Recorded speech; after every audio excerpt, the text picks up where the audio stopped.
Hello students, welcome to our channel. Let's start today's session. Today we are going to discuss about the exercise 8E and 8E is the last exercise of this chapter. इसके बाद हमारा chapter complete हो जाएगा. तो 8D exercise में हमने क्या पढ़ा था? How to calculate the simple interest. Now in exercise 8E, as much as important as 8D exercise, simple interest और कंपाउंड इंटरेस्ट आपके पेपर में क्वेश्चन पूछा ही जाना है. 101% पूछा ही जाना है. तो ये एक्सरसाइज जो हमारी है कंपाउंड इंटरेस्ट एक्सरसाइज. तो कंपाउंड इंटरेस्ट होता क्या? हमने क्या पढ़ा था? Simple interest. Simple interest read किया था हमने. What is simple interest and how to calculate simple interest. तो सिंपल इंटरेस्ट, अगर हमें कोई भी हमारे पास मनी है, कोई भी पैसे है, उस पर जो ब्याज लगता है दैट इज सिंपल इंटरेस्ट. कि इतने साल में इतने रेट के हिसाब से जो हमारा प्रिंसिपल है उतने पैसे तो हमें मिलेंगे ही मिलेंगे, प्लस साथ में सिंपल इंटरेस्ट भी मिलेगा. दैट इज अमाउंट हो जाता है. यही था, उतने पैसे सिंपल इंटरेस्ट ब्याज भी मिलेगा. अब हमारे पास इस एक्सरसाइज में है compound interest. Now what is compound interest? Compound interest और सिंपल इंटरेस्ट में डिफरेंस देखो. अगर हमारे पास फॉर एग्जांपल 500 रुपीज है at some rate and number of years, हमारे पास सिंपल इंटरेस्ट फॉर एग्जांपल 50 आ जाता है. रेट हो, टाइम हो, कुछ भी हो, फॉर एग्जांपल हमारे पास सिंपल इंटरेस्ट क्या आ जाता है? 50. ठीक है. अब जो अमाउंट बन गया वो कितना बन गया? 550 बन गया, है ना? ये अमाउंट बन गया. अब उस पर्सन ने हमें ये पैसे वापस नहीं किए, ब्याज भी नहीं दिया और ये प्रिंसिपल भी नहीं दिया. जितने पैसे थे, इंटरेस्ट भी नहीं दिया और प्रिंसिपल भी नहीं दिया. तो उसके पास अब हमारे 550 पैसे है ना. Now 550 is the principal for the next time. Yes, 550 is the principal for the next time ना. उसने कहा मुझे 1 साल के लिए और चाहिए, तो उसके जो सिंपल इंटरेस्ट बन रहा था वो तो है ही है. तो अब जो नया प्रिंसिपल है वो ये बनेगा ना. तो ब्याज पर ब्याज लगना that is called compound interest. ठीक है. तो ब्याज पर ब्याज लगना that is called compound interest. अब फर्स्ट ईयर के लिए अगर हम सिर्फ 1 साल की बात करते हैं, simple interest is equal to compound interest. 1 साल में तो उतना ही सिंपल इंटरेस्ट होगा, उतना ही कंपाउंड इंटरेस्ट होगा. ठीक है. कंफ्यूज हो रहे हो? कंफ्यूज बिल्कुल भी नहीं होना. सिंपल इंटरेस्ट निकालने का फॉर्मूला हमने सीखा था, P into R into T divided by 100. Compound interest निकालने का अब सीख लेते हैं. तो दिक्कत वाली बात ही नहीं है. थोड़ा सा पेशेंस रखा करो. सारे के सारे आपकी डाउट्स जो भी हैं वीडियो के एंड तक सारे डाउट्स क्लियर हो जाएंगे. तो सबसे पहले जो हमारे पास अगर हमें कंपाउंड इंटरेस्ट पूछा हुआ है, उसके लिए पहले हमें अमाउंट कैलकुलेट करना है. We have to calculate the amount. Amount कैसे निकलेगा? अमाउंट का फॉर्मूला होता है amount is equal to principal 1 plus R by 100 raise to power T, या फिर आपकी बुक में n लिखा हुआ है, you can denote it by n. It represents the time only. ठीक है. t लिखो या n लिखो, ये सिर्फ टाइम को रिप्रेजेंट करता है. Amount is equal to principal bracket start 1 plus rate by 100 raise to power, इस पूरे की रेज टू पावर है जो भी ब्रैकेट है, raise to power n. r is the rate, p denotes the principal, a denotes the amount and n denotes the time. अब आप कहोगे अमाउंट तो हमने लास्ट एक्सरसाइज में ऐसे निकाला था, प्रिंसिपल को और सिंपल इंटरेस्ट को ऐड कर दिया था, दैट इज अमाउंट. ये अमाउंट सिर्फ फर्स्ट ईयर के लिए है ना, एक ही सिंपल इंटरेस्ट के लिए है जब हमने फर्स्ट टाइम निकाला, है ना.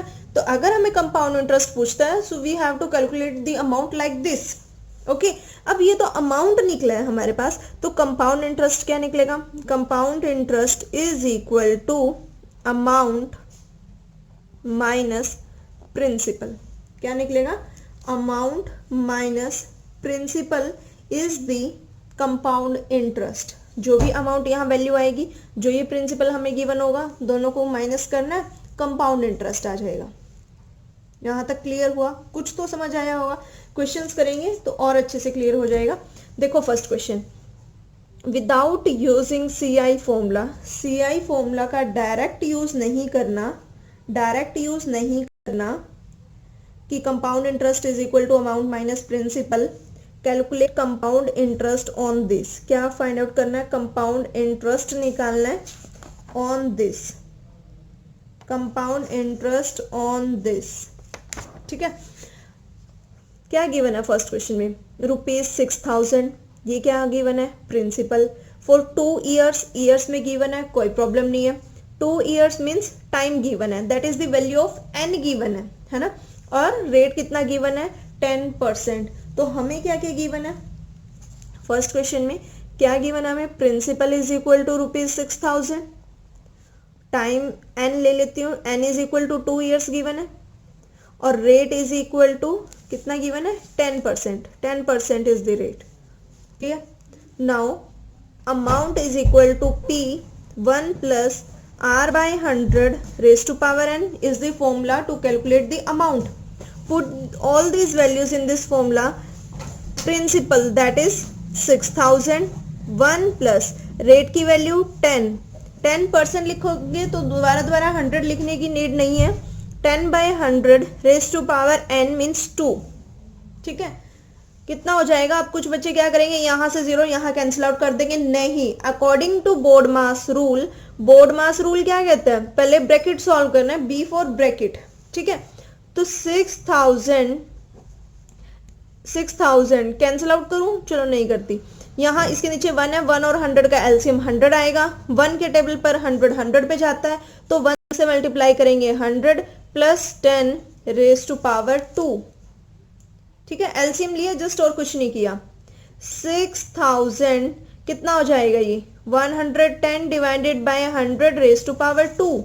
हमें पता है जिसकी पावर 2 होती है इट मीन्स उसको 2 टाइम्स लिखते हैं, जैसे 3 का स्क्वायर क्या 6 होगा, नहीं, 3 का स्क्वायर क्या होता है, it means we have to multiply 3 2 times, 3 into 3 that is 9 is the answer. तो यहाँ क्या लिखेंगे, 110 by 100 into 110 by 100। 6000 सा 2 0 तो इससे कैंसिल आउट होगी, 1 0 इससे कैंसिल आउट होगी, ये 0 इससे कैंसिल आउट होगी, कितना रह गया, 6 into 110 into 11, यही रह गया, 6 into 110 into 11, 6 into if we multiply 11 into 11, 11 का स्क्वायर अब तक याद नहीं किए होंगे कुछ बच्चों ने, तो है ना, कितने तक के स्क्वायर बोले थे, एटलीस्ट 30 तक के squares you have to remember. 11 को 11 से मल्टीप्लाई करेंगे 121 और 0 यहाँ चिपका दो, बताए थे ना। अब ऐसे नहीं करने बैठना 1 1 0 into 1 1, नहीं, कैसे करते हैं मल्टीप्लाई, 11 को 11 से मल्टीप्लाई करेंगे और 0 लास्ट में लिख देंगे। और इसको कैसे मल्टीप्लाई करेंगे, देखो कैसे मल्टीप्लाई करना है, 6 को लास्ट वाले नंबर से मल्टीप्लाई करो, 6 into 0 0, किसी भी नंबर को 0 से मल्टीप्लाई करते हैं, कितना आंसर 0, 6 1 जा 6, 6 2 जा 12, 1 कैरी हो गया, 6 1 जा 6 और 7 आ गया आंसर। देखो ये जो छोटी छोटी कैलकुलेशन आप पेन चलाते रहते हो ना, तो ये हमारा टाइम बहुत खा जाती है और हमें पता भी नहीं लगता। जिस क्वेश्चन में हमें ज़्यादा टाइम देने की ज़रूरत होती है, कई क्वेश्चंस ऐसे होते हैं ज़्यादा माइंड लगाना पड़ता है, क्योंकि पेपर मॉडरेट लेवल का इजी भी है, कुछ डिफ़िकल्ट भी है, तो हर एक टाइप क्वेश्चंस आता है, इजी, मॉडरेट और डिफ़िकल्ट, तो कुछ क्वेश्चंस पर थोड़ा सा सोचने की ज़रूरत पड़ जाती है, तो इसलिए वो टाइम वहाँ यूटिलाइज हो जाता है। तो कितना आ गया हमारे पास अमाउंट, ₹7260, 7260 इज द अमाउंट। अब कंपाउंड इंटरेस्ट का formula amount minus principal, value of amount is ₹7260 and the value of principal की वैल्यू 6000, ₹6000। अब माइनस कैसे करेंगे, देखो कैसे करना, minus 0 minus 0 0, 6 minus 0 6, 2 minus 0 2, 7 minus 6 1, कितना आ गया 1260 is the compound interest. First question में ज़्यादा टाइम लगता है क्योंकि उस चीज़ के लिए आप लोगों को फैमिलियर किया जाता है कि हाँ ऐसा ऐसा कुछ कुछ है, तो आगे वाले क्वेश्चंस फिर आपको अच्छे से समझ आ जाते हैं। क्लियर हो गया, प्रिंसिपल, टाइम और रेट गिवन था, अमाउंट का formula you have to remember, put all this values, solve it, compound interest is equal to amount minus principal, और इसकी वैल्यू आ जाएगी। Next is next question, ₹15,000 for 2 years at 8% पर annum. बिल्कुल same question है। ये principal की value given है 15,000, टाइम गिवन है 2 years और 8% पर एनम ये हमें रेट गिवन है। तो क्या कैलकुलेट करना है? सबसे पहले अमाउंट कैलकुलेट करना है, उसके बाद कंपाउंड इंटरेस्ट। प्रिंसिपल, टाइम और रेट गिवन है, तो अमाउंट का फॉर्मूला पहले वो लिखना है जो हमें गिवन है। Principal is equal to ₹15,000। Time is equal to, time T से डिनोट कर लो या एन से डिनोट कर लो, P into R into T लिखते हैं तो इसलिए मुझे टी की हैबिट है। तो n is equal to 2 years।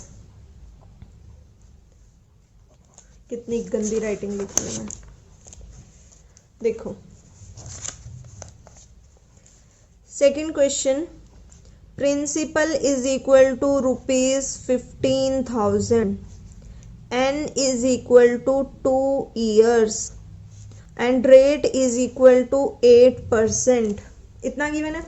Amount, पहले अमाउंट निकालना है कंपाउंड इंटरेस्ट से पहले। Amount is equal to P1 plus R divided by 100 raise to power n। P 15,000 1 plus 8 divided by 100 raise to power 2। 15,000 LCM 100 आएगा।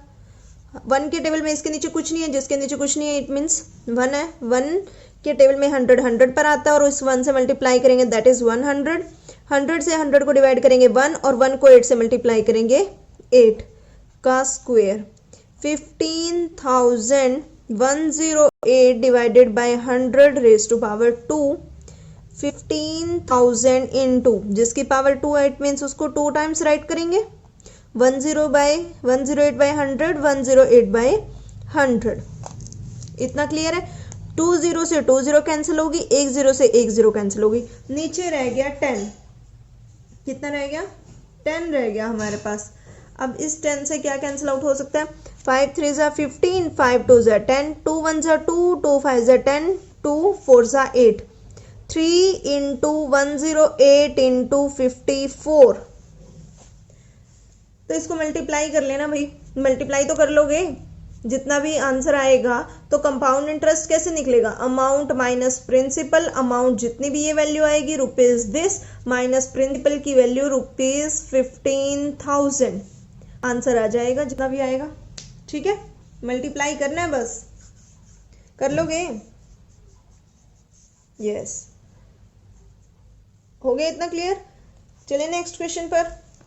₹50,000 for 2:1/2 years at 10%। Easy question है बहुत। ये mixed form है। कीर्ति ने बिल्कुल सही आंसर दिया है कि ये मिक्स्ड फॉर्म को हम इम्प्रॉपर फॉर्म में चेंज करते हैं।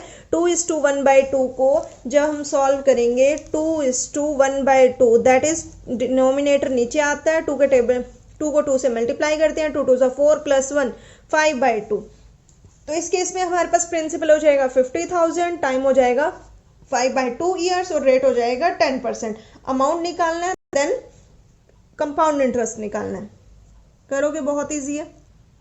यस, कर लेना चाहिए भाई अब तो, क्योंकि ऐसे क्वेश्चंस हम सिंपल इंटरेस्ट के बहुत बार कर चुके हैं। यही वैल्यू है, सिर्फ फॉर्मूला बेस्ड क्वेश्चंस है।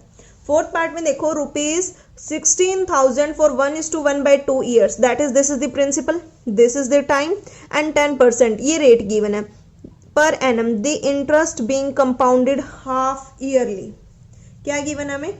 Half yearly. बहुत ही इंपॉर्टेंट क्वेश्चन है क्योंकि ये तो सिर्फ फॉर्मूला बेस्ड क्वेश्चन है ये भी फॉर्मूला बेस्ड, लेकिन इसमें एक बहुत इंपॉर्टेंट कंसेप्ट यूज होता है। हाफ ईयरली का क्वेश्चन चांसेस ज़्यादा हैं, 95 चांसेस यही आते हैं कि अगर कंपाउंड इंटरेस्ट का क्वेश्चन आता तो आपके पेपर में हाफ ईयरली का क्वेश्चन आए। ठीक है, बहुत इंपॉर्टेंट। सिर्फ एक छोटी सी चीज है वो सुन लो। हाफ ईयरली में आपको क्या करना है? टाइम को डबल करना है और रेट का हाफ करना है। हाफ ईयरली अगर है, जितना भी टाइम है, चाहे जो मर्जी टाइम हो, टाइम का डबल करना है, रेट को हाफ करना है। कंफ्यूज नहीं होना, रेट को हाफ करना है, टाइम को डबल करना है। अब ये तो सुन लिया, याद आपको रखना पड़ेगा कि किसको डबल करना और किसको हाफ करना है। कंफ्यूज नहीं होना, कभी उल्टा करके आ जाओ। तो इस केस में हमारे पास प्रिंसिपल कितना है? Principal is equal to ₹16,000। 16,000 time ये मिक्स फॉर्म को इम्प्रॉपर फॉर्म में चेंज करेंगे, कितना आएगा 2 1 2 plus 1 3/2 time is equal to 3/2 years. ठीक है, टाइम यही गिवन है और rate is equal to 10%, rate is equal to 10% for half yearly. Half yearly के लिए फॉर हाफ ईयरली में प्रिंसिपल पर कोई इफेक्ट नहीं होता, 16,000 remains as it is. Time क्या करना है, क्या बोला, डबल करना है। डबल करना है इसका मतलब ट्वाइस करना है, ट्वाइस के लिए 2 से मल्टीप्लाई करते हैं, तो बाय चांस 2 से 2 कैंसिल आउट हो गया, तो कितना आ गया 3 ईयर्स। ठीक है, और रेट इज इक्वल टू 10% था, तो 10/2 इट मीन्स 5%। तो amount is equal to principal 1 plus r by 100 raise to power n, put all these values. Principal 16,000, 1 plus 5 by 100 raise to power 3, ये वैल्यूज यूज होंगी half yearly के लिए। बस आगे तो सिंपल सी बात है, सॉल्व करना है। 16,000, अब कुछ बच्चे ये बोल रहे होंगे यहाँ भी तो कैंसिल आउट हो जाता है, ये हो जाता है, कोई प्रॉब्लम नहीं है, बट कैलकुलेशन थोड़ी सी कॉम्प्लिकेटेड हो जाती है if we cut it here. अगर हम इसे यहाँ कैंसिल आउट कर देते हैं, कैंसिल आउट होगा, आंसर सेम आएगा, लेकिन थोड़ा सा कैलकुलेशन पोर्शन मुश्किल हो जाता है। तो इसको मल्टीप्लाई करेंगे फिर से, 105 बाय 100 आएगा, करके देख लेना। तो 16,000 into 105 divided by 100 into 105 divided by 100 into 105, because power is 3 now. अगर 3 है तो इसको 3 टाइम्स राइट करेंगे, 1 2 3 1 2 3 कैंसिल आउट हो गया, बाकी 5 के टेबल पे कट जाएगा, कैंसिलेशन कर लेना, अमाउंट की वैल्यू आएगी। मेन चीज यहाँ क्या थी, अगर आपको हाफ ईयरली दिया जाता है, you have to multiply time by 2, time को 2 से मल्टीप्लाई करना है एंड हाफ द रेट। ठीक है, और रेट का हाफ करना है, दैट्स इट। अमाउंट का फॉर्मूला यूज करना है। कभी आप ये तो कराओ, लेकिन एन और आर की वैल्यू ये पुट कराओ, पहले वाली नहीं पुट करनी, जो हमने डबल और हाफ किया वो वाली वैल्यूज पुट करनी है। अमाउंट आने के बाद compound interest is equal to amount minus principal, answer आ जाएगा। अब तक हमने सिर्फ एक बात सीखी है, प्रिंसिपल गिवन है, टाइम गिवन है, रेट गिवन है, और अमाउंट निकालना है, कंपाउंड इंटरेस्ट निकालना है। अमाउंट का फॉर्मूला लगाना, कंपाउंड इंटरेस्ट का फॉर्मूला लगाना, अमाउंट माइनस प्रिंसिपल। अगर हाफ ईयरली गिवन है तो प्रिंसिपल पर कोई इफेक्ट नहीं पड़ता, टाइम का डबल हो जाता है और रेट का हाफ हो जाता है, बस। तो 4th क्वेश्चन तक आपको समझ आ गए होंगे, ऐसी मैं उम्मीद करती हूँ। 5th क्वेश्चन देखो कैसे कैलकुलेट करेंगे। Question number 5, rupees 15,000 for 2 years when the rate of interest for the consecutive years is 8% and 9% per annum respectively। ठीक है, 2 years के लिए हमें कंपाउंड इंटरेस्ट कैलकुलेट करना है। अब कंपाउंड इंटरेस्ट 2 years के लिए ये प्रिंसिपल हो जाएगा, ये टाइम है 2 years के लिए, लेकिन उसने 2 years पर मतलब 2 साल के लिए उसने पैसे दिए हैं। जो फर्स्ट ईयर है उस पर तो 8% का ब्याज लग रहा है, सेकेंड ईयर पर 9% के हिसाब से उसने पैसे दिए हैं। तो बहुत ध्यान से देखना इस क्वेश्चन को, बहुत इंपॉर्टेंट है। क्वेश्चन नंबर 5th, प्रिंसिपल कितना, ₹16,000। प्रिंसिपल कितना, ₹16,000। n is equal to 1 year, कितना लेंगे n is equal to 1 year लेंगे, क्योंकि पहले साल फर्स्ट 1 साल के लिए तो उसने 8% का रेट लगाया है ना।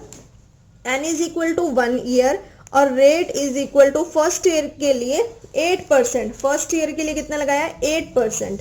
ठीक है, तो अमाउंट कितना निकलेगा, amount for first year is equal to amount का formula, amount is equal to principal 1 plus r by 100 raise to power n। 16,000 1 plus rate कितना 8 divided by 100 raise to power 1 आएगा ना time. 16,000 100 plus 8 divided by 100 raise to power 1, 16,000 1 into 108 by 100, क्योंकि power 1 है तो एक बार ही लिखेंगे, 2 0 से 2 0 कैंसिल आउट होगी। If we multiply 160 by 108 we get the answer ₹16200। अब मल्टीप्लाई करके देखना यही आ रहा है या नहीं आ रहा।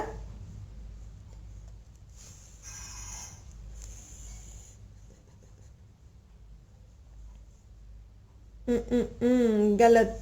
देखो अब जो हमारे पास प्रिंसिपल था, principal is 15,000, principal is 15,000 not 16,000, 15,000 answer यही आएगा क्योंकि मेरे पास सॉल्यूशन रखा हुआ है तो इसलिए मैं आंसर देख सकती हूँ। तो आंसर क्या आएगा 16,200। This is the amount for first year. क्या आएगा ये अमाउंट फॉर फर्स्ट ईयर।